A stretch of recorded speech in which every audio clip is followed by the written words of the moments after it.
The massive ships appeared at the edge of the solar system like hungry wolves sensing easy prey. Commander Vorth stood on the bridge of his flagship, studying the readings from their long-range scanners. His reptilian eyes gleamed with satisfaction.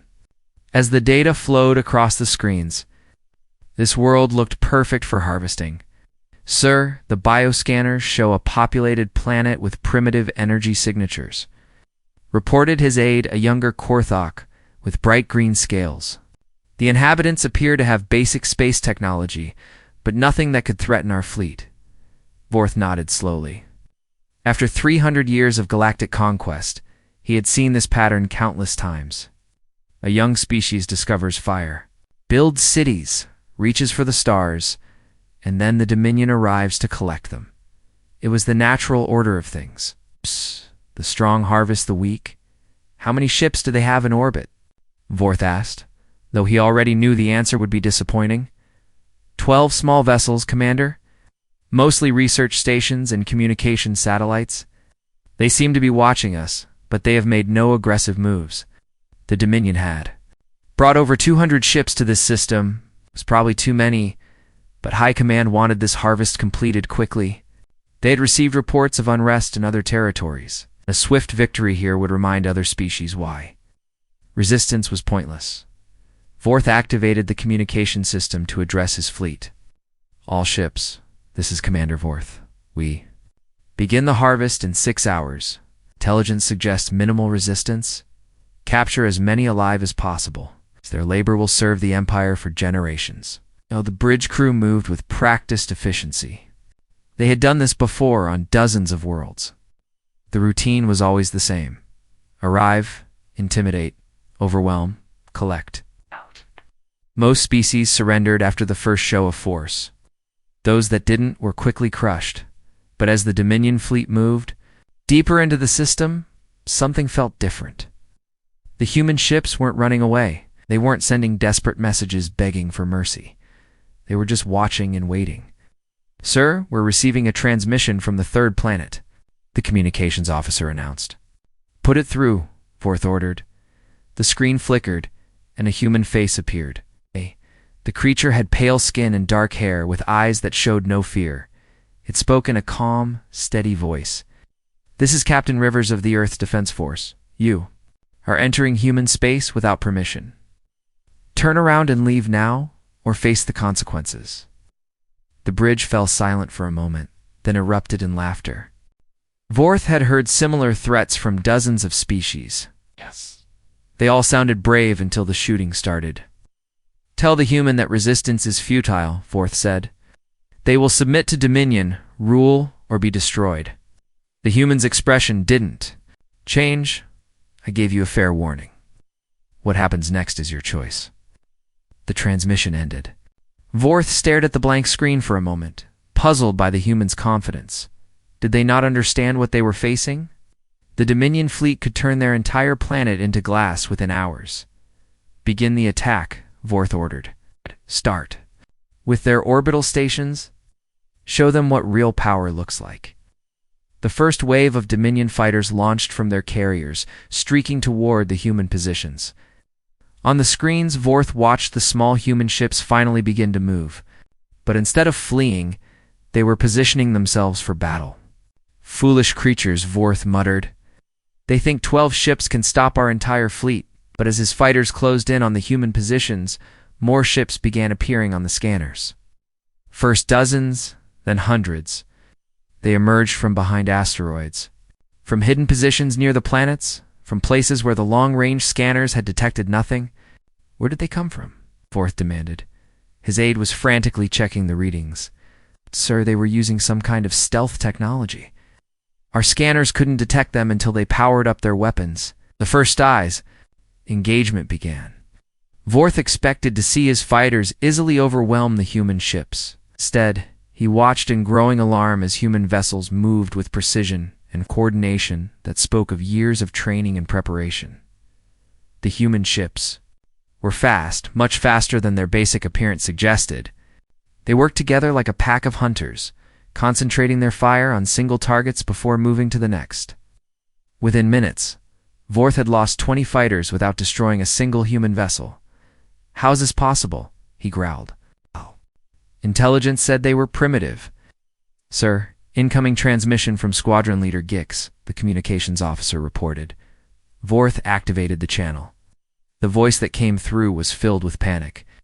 Commander, these humans fight like nothing we've ever seen. They're using tactics we don't understand.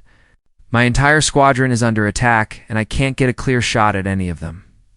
The main screen showed the battle raging around Earth's moon. The human base there had revealed massive weapons that were tearing through Dominion ships like paper. Energy beams and projectile weapons fired in patterns that seemed random but proved devastatingly effective. All ships concentrate fire on their lunar base, Vorth ordered. Overwhelm them with numbers. But as more Dominion ships moved toward the moon, they found themselves under attack from new directions. Human ships had positioned themselves throughout the system, creating overlapping fields of fire that turned space into a deadly maze. Vorth watched his fleet take losses that should have been impossible. These weren't the actions of a primitive species. This was the work of a military force that had been preparing for this exact scenario. Sir, we're receiving reports from all sectors, his aide said, fear creeping into his voice. The humans have defensive positions we never detected. They're hitting our supply ships, our communication relays, even our long-range scanners. The truth began to dawn on Vorth. The Dominion had made a terrible mistake. They had come here expecting to harvest a weak species, but they had found something else entirely. These humans had been watching the galaxy, learning, preparing. They had hidden their true capabilities until the moment of attack. Send a message to High Command, Vorth said grimly. Tell them we need reinforcements. Tell them this is not a harvest mission anymore. This is war. As the battle raged around him, Vorth realized that for the first time in his long career, he was facing an enemy that might actually be more dangerous than the Dominion itself. The galaxy had always taught that the strong survived and the weak were consumed. But what happened when the prey turned out to be the predator? Admiral Stone watched the tactical display from the bridge of the Defiance, humanity's newest command ship hidden in the asteroid belt for the past 5 years. The first wave of alien attacks had gone exactly as planned.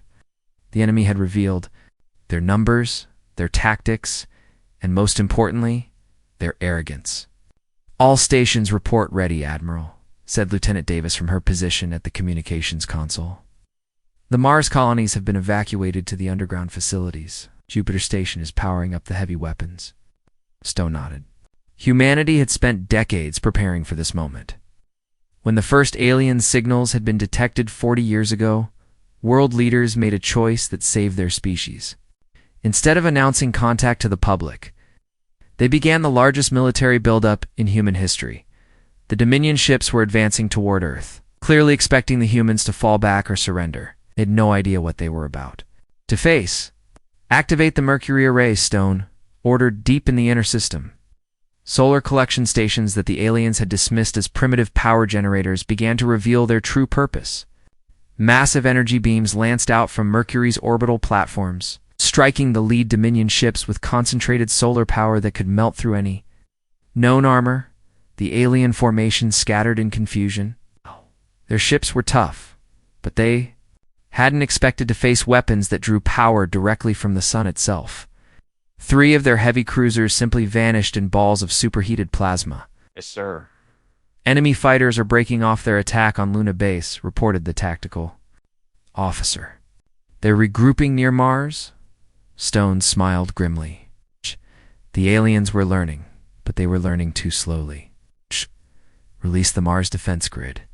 What the Dominion had thought was a lightly defended research colony suddenly bristled with weapons. Hidden installations buried in the red planet's surface opened to reveal missile batteries, energy cannons, and fighter launch bays. The human colonists had spent 20 years turning Mars into a fortress while pretending to study rocks. Commander. Vorth's voice crackled over the intercepted alien communications. All ships pull back to defensive formation. These humans have been hiding their true military strength, but pulling back only made things worse for the Dominion fleet. As they retreated, they discovered that the asteroid belt wasn't just rocks and mining stations. Hidden among the asteroids were weapons platforms, supply depots, and entire military bases that had been disguised for decades. Lieutenant Davis coordinated the asteroid defenses from her station aboard the Defiance. Admiral Belt Command reports, "All stealth fields are down. We're showing them everything now." The space around the alien fleet lit up with weapons, fire from directions they never expected.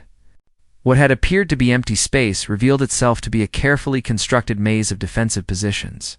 Human ships emerged from hiding spots throughout the system, each one positioned to create crossfire with others. The Dominion had brought 200 ships to crush a primitive world. They now faced over 500 human vessels, many of them equipped with technology that had been secretly developed by combining the best minds from every nation on Earth. Admiral Stone opened a channel to the entire human fleet. All ships. This is Stone. Execute Battle Plan Omega. Show them what humans do to invaders. The response was immediate and devastating. Human ships moved with coordination that shocked the alien commanders. They had spent their entire military careers fighting species that panicked under pressure, that broke formation when things got difficult. These humans seemed to get more dangerous as the battle intensified. Captain Torres led a squadron of human fighters against a Dominion carrier group. Her ships were smaller and less armored than the alien vessels, but they moved like a school of fish, turning and striking as one unit. When the aliens concentrated fire on one human ship, the others would swarm the attacker from multiple angles. "This is impossible," came the voice of an alien squadron leader over the intercepted communications. "They fight like they can read each other's minds." What the aliens didn't understand was that humans had been practicing this kind of warfare against each other for thousands of years. Every tactic the Dominion used had been tried before in human conflicts. Every formation they flew had been countered in Earth's military academies. The battle for Jupiter Station showed the aliens something they had never encountered before. When Dominion Marines boarded the station, they expected the human defenders to surrender once they realized they were outnumbered. Instead, they found humans who fought with a ferocity that defied logic. Sergeant Miller led the defense of the station's main reactor. When aliens burst through the blast doors, they found human soldiers who had prepared for this moment their entire careers. The humans used every advantage they could find, turning the station's own systems into weapons. They sealed themselves into the reactor chamber, reported a shocked Dominion Marine commander. "They're fighting to the death rather than surrender." "Ow, this was something the Dominion had never faced. Most species, when confronted with superior numbers, would negotiate or retreat. These humans seemed to view death in battle as preferable to surrender. They fought wounded, fought outnumbered, and fought in situations where victory was impossible. The alien boarding parties that had easily conquered dozens of other worlds found themselves trapped in a nightmare of human resistance. The humans knew their own ships and stations better than any invader could. They used maintenance tunnels, emergency systems, and even life support equipment as weapons. But the most shocking moment came when the Dominion tried to use their standard intimidation tactic. They captured a human supply convoy and broadcast the execution of the prisoners, expecting this to break human morale. Instead, it made them angry. Admiral Stone's response was swift and terrible.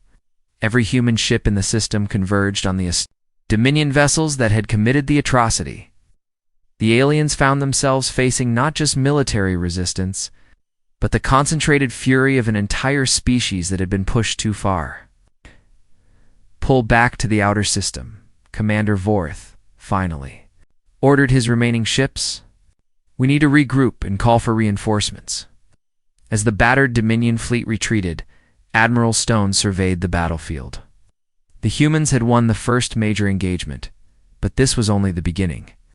The aliens would return with more ships, more weapons, and more determination, but they would find that humanity was ready for whatever came next.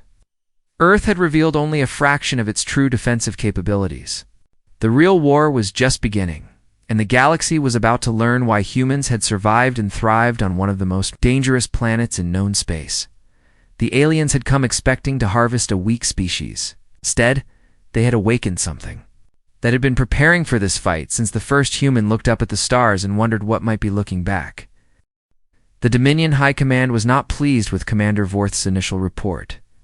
Supreme Admiral Thros listened to the account of the failed harvest with growing anger. No species had ever successfully resisted a Dominion fleet for more than a few hours. These humans had somehow fought them to a standstill.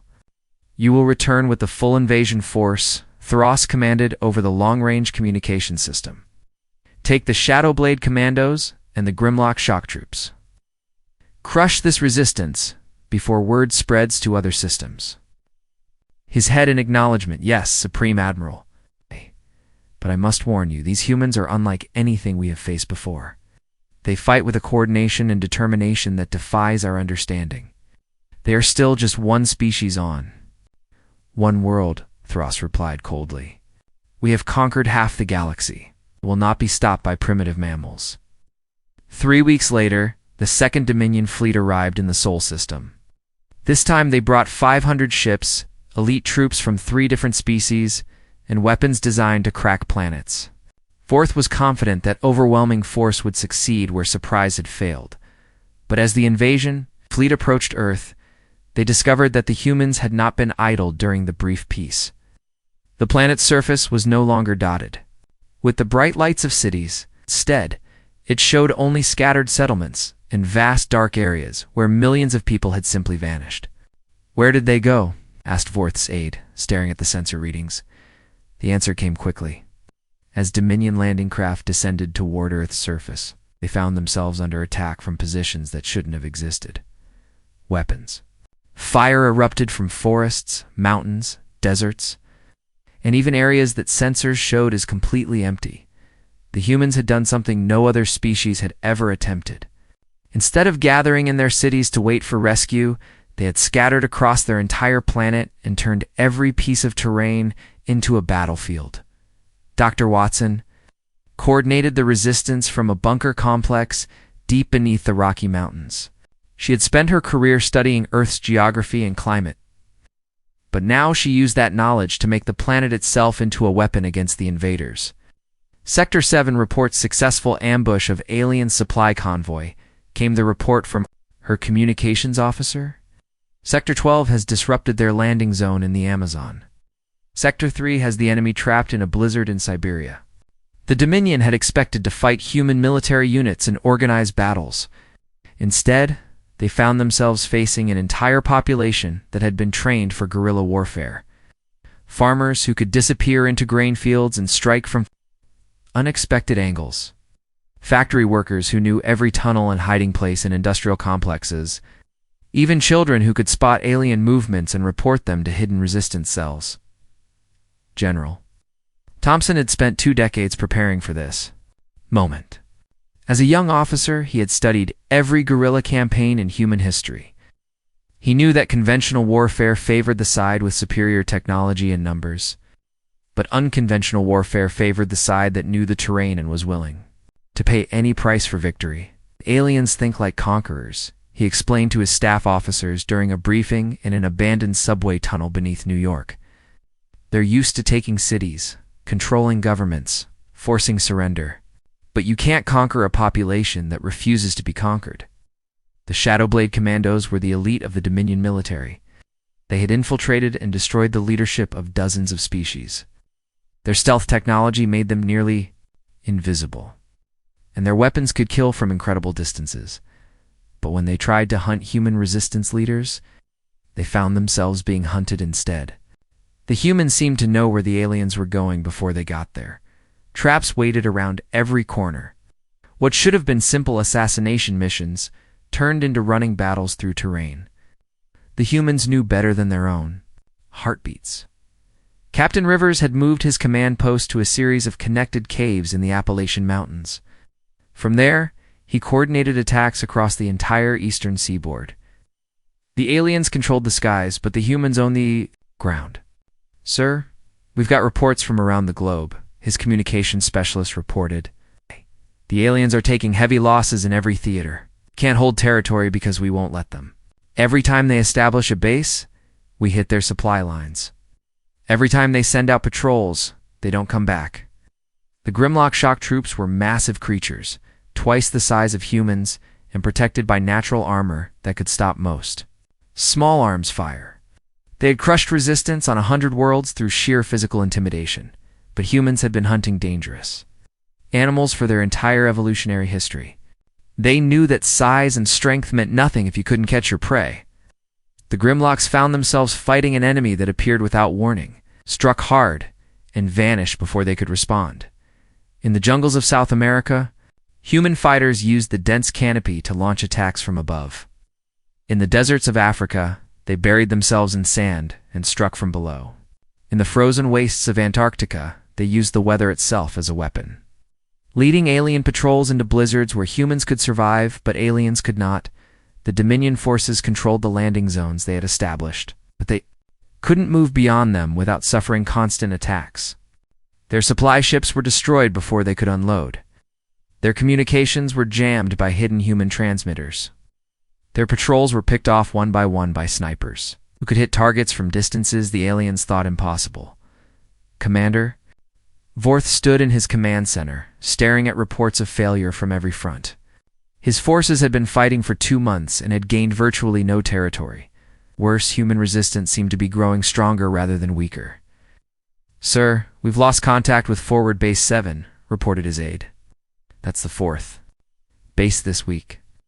The humans seemed to be able to attack anywhere, anytime. Vorth knew what was happening, even if he didn't want to admit it. The Dominion was being outfought by a species they had dismissed as primitive. These humans weren't just resisting conquest. They were conducting a systematic campaign to destroy the invasion force. The reports from his field commanders painted a picture that defied everything the Dominion thought they knew about warfare. Humans who fought for days without sleep, who would rather die than reveal resistance positions. Soldiers who used terrain and weather with a skill that seemed almost supernatural. They know this planet like we know our own bodies. One Shadowblade commander had reported before his unit was wiped out in an avalanche that somehow struck at exactly the right moment. They don't just live here. They are part of this world. The most disturbing reports came from the Dominion's intelligence specialists. They had been monitoring human communications, expecting to find despair and calls for surrender. Instead, they found something that chilled them to their core. The humans were learning. Every alien weapon they captured was studied and copied. Every Dominion tactic was analyzed and countered. The species that was supposed to be harvested was adapting to the invasion faster than the invaders could adapt to the resistance. "Sir," his aide said quietly, "High Command is demanding a status report. They want to know when the harvest will be complete." Vorth looked out at the tactical display showing his scattered and battered forces trying to hold positions on a hostile world where every shadow might hide an enemy. For the first time in his military career, he had to consider a possibility that the Dominion had never faced. They might actually lose this war. News of the prolonged battle in the Sol system spread across the galaxy like wildfire. For 300 years, the Dominion had been unstoppable. No species had ever resisted them for more than a few days. Now, reports were coming in that a single world had been fighting them for over 6 months. Ambassador Keels of the Altarian Republic sat in her hidden office on the neutral world of Haven Station, reading intelligence reports with growing amazement. The Altarians had been one of the first species conquered by the Dominion, and they had never stopped hoping for freedom. "Is this information confirmed?" she asked her aide, a young Altarian who served as a courier between resistance cells. "Ambassador, 3 separate sources confirm it. The humans have not only stopped the Dominion invasion, they're actually winning. They've destroyed over half the invasion fleet and captured dozens of ships." Keels felt something she hadn't experienced in decades. Hope. If one species could stand against the Dominion, perhaps others could as well. She activated her secret communication network, sending coded messages to Altarian resistance groups throughout the galaxy. On Earth, President Harrison worked from a command bunker buried beneath the Colorado mountains. The war had changed humanity in ways no one had expected. Instead of breaking under the pressure of alien invasion, human civilization had grown stronger and more unified than ever before. Madam President, we're receiving communication requests from dozens of alien species, reported her chief of staff. Most of them claim to be resistance groups from worlds conquered by the Dominion. Harrison nodded. They had expected this. Human. Intelligence had long suspected that the Dominion ruled through fear rather than loyalty. If that fear was broken, their entire empire might crumble. "Put me through to Admiral Stone," she ordered. "It's time to take this war beyond our system." Space. The conflict had evolved into something neither side had originally planned. Human engineers, led by Director Walsh, had been working around the clock to reverse engineer captured Dominion technology. What they discovered changed everything. Alien ships are actually less advanced than we expected in many ways, Walsh explained to Admiral Stone during a briefing aboard the Defiance.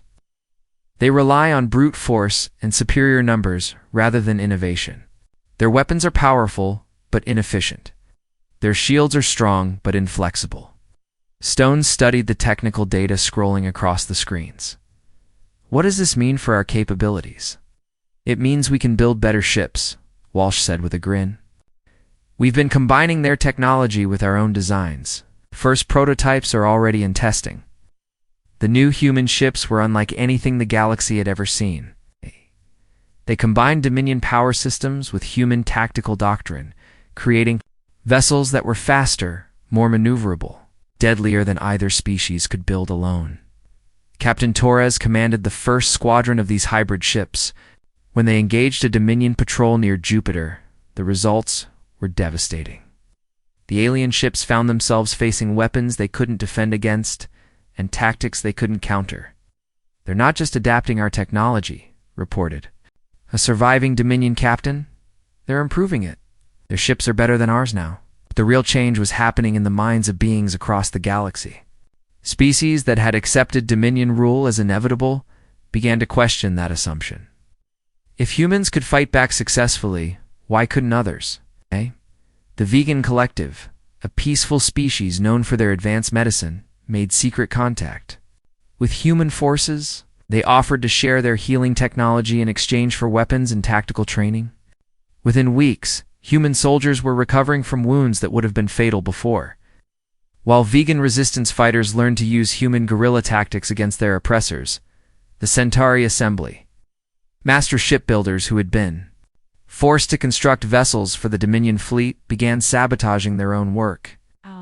Ships delivered to Dominion forces suffered mysterious failures at crucial moments. Meanwhile, they started designing new vessels based on human tactical innovations. Commander Vorth received reports of uprisings throughout Dominion space. Worlds that had been peaceful for centuries were suddenly erupting in rebellion. The mere fact that humans were still fighting had become a symbol of hope for oppressed species everywhere. "Sir, we've lost contact with the garrison on Alteria Prime," his aide reported during the daily briefing. "Intelligence suggests a full-scale revolt is underway." Vorth closed his eyes in exhaustion. His forces were trapped on Earth, unable to advance or retreat, while the Dominion's empire was falling apart around them. Every day brought news of new rebellions, new species joining what the galaxy was starting to call the Human Alliance.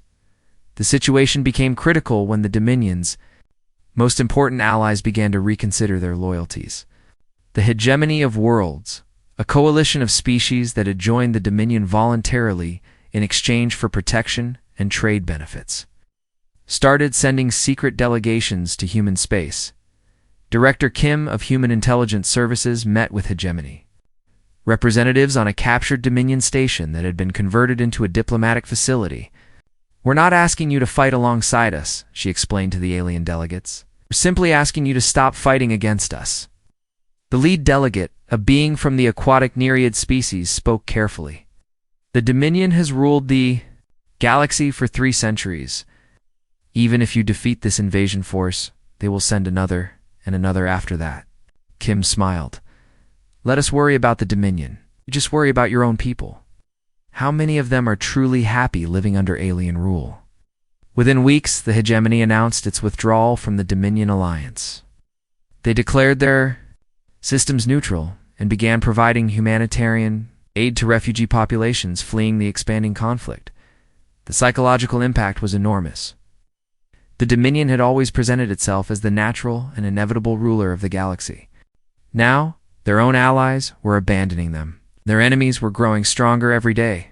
Supreme Admiral Thros realized that the situation had spiraled beyond his control.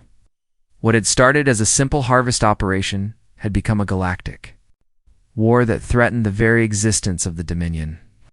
"Prepare the Grand Armada," he ordered his staff. "We will end this rebellion once and for all. Assemble every ship we have, every soldier, every weapon. We will destroy the human system so completely that no species will ever dare to resist us again." His aide, a veteran officer who had served the Dominion for 50 years, spoke hesitantly. "Sir, if we commit the Grand Armada to this battle and lose, we'll have nothing left to maintain control over our territories." Thros turned to face him, his eyes blazing with fanatic determination. "Then we must not lose. The humans have shown the galaxy that the Dominion can be resisted. If we don't crush them completely, our empire will fall within a generation." As the largest military force in galactic history began to assemble, President Harrison addressed the human population from her bunker. "My fellow humans, we stand at a crossroads, not just for our species, but for all free beings in the galaxy. We didn't choose this war, but we will finish it. And when we do, the galaxy will never be the same." The final battle was coming, and the fate of countless worlds hung in the balance. The humans had proven that the Dominion could be fought. Now they had to prove that it could be defeated. The Grand Armada arrived at the edge of the Sol system like a storm of metal and death. 5,000 ships strong, it represented the full military might of the Dominion Empire. Supreme Admiral Thros commanded from his flagship a massive dreadnought that could crack moons with its main weapons. "Today we end this rebellion," Thros announced to his fleet commanders. "Today we show the galaxy what happens to those who defy the natural order. No human will survive to tell others that the Dominion can be defeated." But as the Grand Armada advanced toward Earth, they discovered that the humans had spent the past year preparing for exactly this moment. The Sol system had been transformed into the most heavily defended space in galactic history. Admiral-elect Stone stood on the bridge of the new human flagship, Vengeance, a hybrid vessel that combined the best of human and captured alien technology. Around him, his crew worked with the calm efficiency of people who had been preparing for this battle their entire lives. "All stations report ready, Admiral," reported Captain Torres from her position at the tactical console. "The lunar fortresses are charged. The asteroid belt weapons are online. The outer system defense platforms are in position." Stone nodded. Humanity had learned much from 2 years of warfare. They knew they couldn't match the Dominion in sheer numbers. But they had advantages the aliens couldn't understand or counter. The first surprise came when the Grand Armada reached the orbit of Pluto, what they had thought was humanity's outermost defensive line revealed itself to be just the beginning. The entire Kuiper Belt had been turned into a weapons platform, with hidden bases and mobile weapon systems that activated as the alien fleet passed.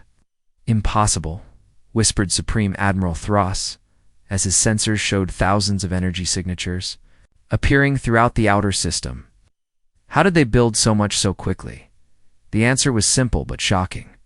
Humanity had been preparing for this war for 50 years, not 2. Every mining operation, every research station, every civilian installation had been designed with dual purposes. What looked like peaceful space development was actually the largest military buildup in galactic history. Director Walsh had coordinated the construction efforts from a hidden facility inside. Series using captured Dominion technology and human innovation, they built weapons that the aliens had never imagined. Solar collectors that could focus starlight into devastating beams. Asteroid miners that could launch rocks at near-light speed. Then simple communications, satellites that could be turned into kinetic weapons. The Grand Armada found itself under attack from every direction as it advanced through the system. Unlike previous battles where the Dominion could rely on overwhelming firepower, this engagement was fought on human terms. Colonel Richards led the most daring operation of the war. While the main battle raged in space, he commanded a force of human Marines who boarded Dominion vessels using stealth technology reverse-engineered from captured Shadowblade equipment. Remember, we don't just want to defeat them, Richards told his troops as they prepared to board Supreme Admiral Thross's flagship. We want to capture their command structure intact. The galaxy needs to see Dominion leaders in chains. The boarding action that followed was unlike anything in military history. Human Marines who had trained in zero-gravity combat their entire lives moved through alien ships like ghosts. They knew exactly where to strike to disable key systems. Exactly how to use the aliens' own technology against them. Supreme. Admiral Thross watched in horror as his flagship was systematically taken apart from within. Human soldiers appeared on his bridge as if they had materialized from thin air. His elite guards, troops who had never known defeat, fell to weapons they couldn't even see clearly. But the most devastating attack came from an unexpected direction. Major Kim and her cyber warfare specialists had spent months studying captured Dominion computer systems. When the Grand Armada's ships tried to coordinate their attacks, they found their own networks turned against them. We've lost control of our weapon systems, reported the tactical officer aboard Thross's flagship. The humans have somehow taken control of our targeting computers. Across the Grand Armada, Dominion ships began firing on each other as human hackers turned their own weapons against them. Coordination broke down as communication systems were compromised. Ships that had fought together for decades suddenly couldn't trust their own instruments. The final phase of the battle took place near Earth itself, where the planet revealed its ultimate secret. The moon, which the Dominion had always assumed, was a natural satellite, opened like a flower to reveal weapon systems that dwarfed anything else in the system.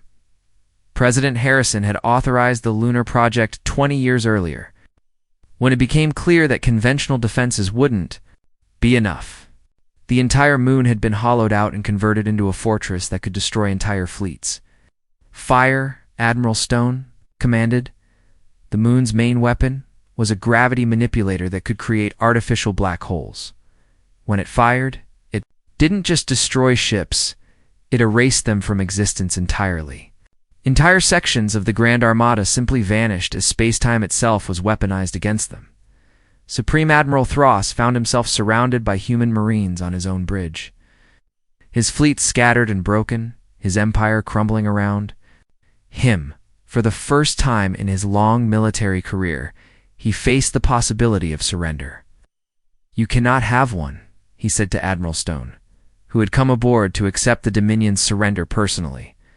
"We are the masters of the galaxy. We have conquered hundreds of worlds." Stone looked at the alien commander with something approaching pity. "You conquered worlds full of people who had never fought a real war, who harvested species that didn't know how to resist. But you made one crucial mistake." "What mistake?" Thross demanded. "You came to Earth," Stone replied. "You came to a world where every living thing has spent millions of years learning how to kill or be killed. You mistook us for prey, but humans are apex predators. We've been preparing for this war since we first looked up at the stars." The surrender of the Grand Armada sent shockwaves across the galaxy. Within hours, Dominion territories that had been stable for centuries erupted in rebellion. The Altarian Republic declared independence and began liberating neighboring systems. The Vegan Collective stopped all medical aid to Dominion forces. Even the neutral worlds began offering sanctuary to refugees fleeing the collapsing empire.